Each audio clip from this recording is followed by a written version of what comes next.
Hi there. Today I'm going to tell you about the history of the dog. It's quite an amazing history because 10,000 years ago, during the Ice Age, the dog appeared on Earth. It's a really fascinating story how that happened. Life was tough for humans during that time, the Ice Age. A new kind of friend, the dog, made things so much better for everybody. You should be glad that you didn't live 35,000 years ago. That was a very difficult time. Large sheets of ice covered much of Europe, Asia, and the Americas. There were no nations yet, no cities or towns.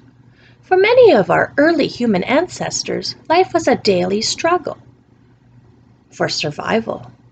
They lived in caves or huts made of animal bones. They hunted reindeer with sharpened stones and sticks. Danger lurked everywhere. Dangerous things like diseases with no cures, and saber-toothed tigers with 11-inch fangs, and elephant-like mastodons with sword-like tusks. That sounds terrifying. But it was also during this hard time that something beautiful was born. The friendship between humans and dogs. You see, dogs have been guarding us, working with us, and snuggling with us for thousands of years. But scientists only now are starting to understand the long history of dogs. There are many mysteries. One thing is certain, though. Every dog has the same ancestor, which is the gray wolf.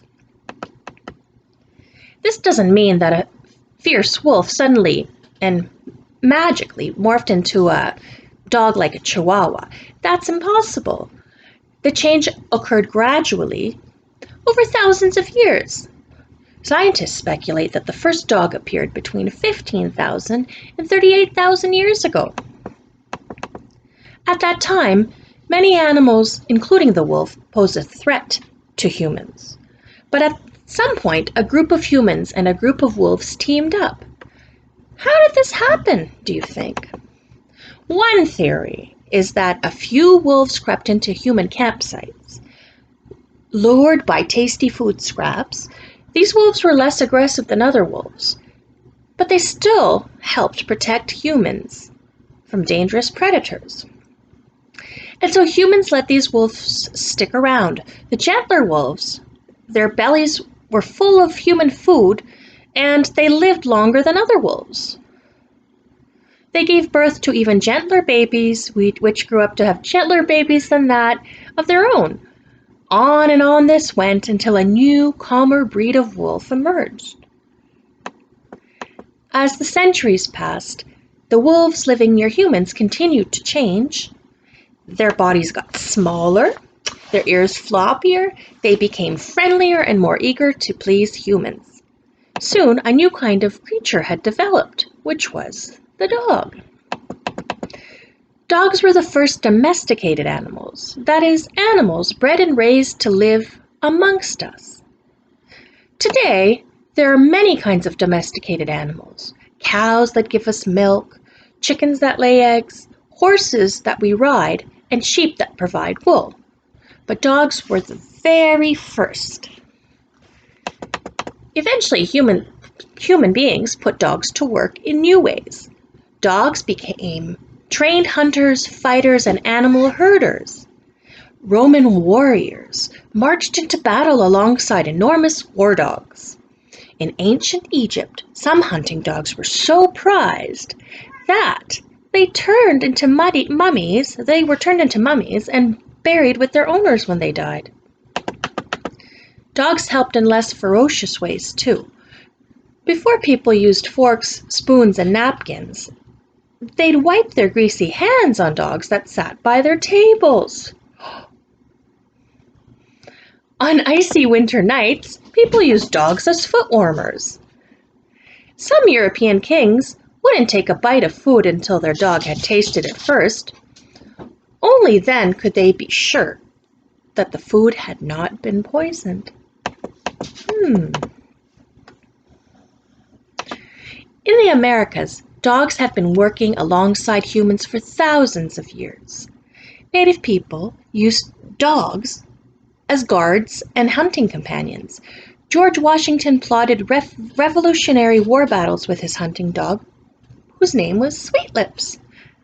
In the early 1800s, explorers Lewis and Clark journeyed across America's western wilderness with a big black dog named Seaman. As the centuries have passed, the bond between dogs and people has gotten stronger and stronger. And it all began tens of thousands of years ago with a family of wolves howling across a dangerous, frozen land. Today, dogs are more than people. They're members of our families.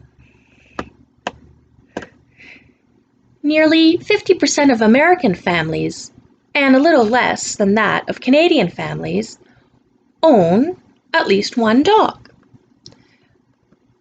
People spend tens of billions of dollars on their dogs each year, on everything from veterinarian visits and grooming to gourmet treats and high-tech gadgets like doggy treadmills. A 2015 poll found that 38% of U.S. dog owners cook special meals for their dogs. It's not surprising that 96% of owners consider their dogs to be members of the family. Dogs have been by the sides of humans for tens of thousands of years. But until recently, dogs were mainly valued for the work they could do. They could chase foxes away from chicken coops and clear restaurant kitchens of rats. They could hunt for ducks and pull sleds over snowy hills. When fires broke out in cities, firehouse dogs cleared the way for fire wagons pulled by horses. These hard-working dogs were too dirty and smelly to be allowed indoors. Dogs that became sick or injured either healed on their own or died. Most veterinarians provided care for what people considered then to be valuable animals only, like horses and cows. But by the late 1800s, that was starting to change, so don't worry.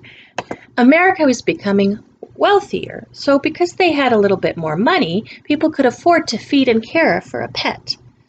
New and powerful soaps scrubbed dogs clean and killed fleas. Companies started selling dog food, which made feeding a dog more convenient.